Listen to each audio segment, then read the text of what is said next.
Systematic reviews deal with this problem by explicitly stating inclusion and exclusion criteria for evidence to be considered, conducting a comprehensive search for the evidence, and summarizing the results according to explicit rules that include examining how effects may vary in different patient subgroups. When a systematic review pulls data across studies to provide a quantitative estimate of overall treatment effect, we call this summary a meta-analysis. Systematic reviews provide higher quality evidence when the quality of the primary study design is high and other criteria are fulfilled. See section below on grade.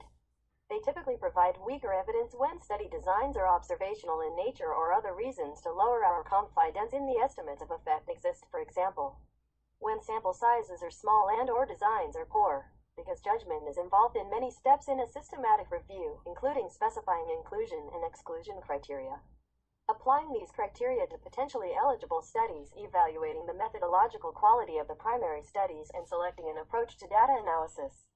The results of systematic reviews are not immune to bias, for example, publication bias. As we described above, for answering questions in clinical, investigators who conduct a systematic review should begin by formulating a clinical question.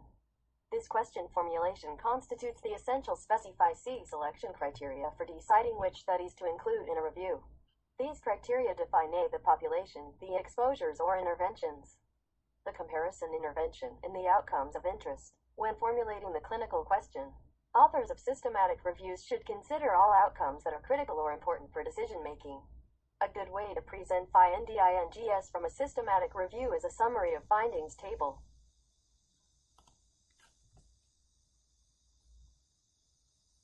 A systematic review will also restrict the included studies to those that meet minimal methodological standards. For example, systematic reviews that address a question of therapy will often include only randomized controlled trials. Having evaluated the potential eligibility of titles and abstracts and obtained the full text of potentially eligible studies, reviewers apply the selection criteria to the complete reports.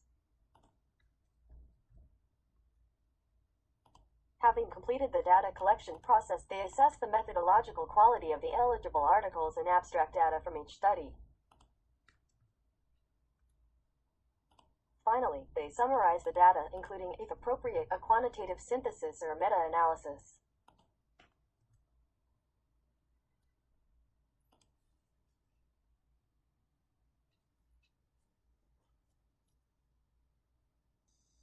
The analysis includes an examination of differences among the included studies, an attempt to explain differences in results, exploring heterogeneity, a summary of the overall results, and an assessment of their precision and validity. Guidelines for assessing the validity of reviews and using the results correspond to this process and are available.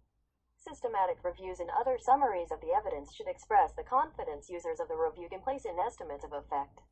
The GRADE Working Group has developed an approach to doing this. The next section will focus on this approach and describe a summary of findings table.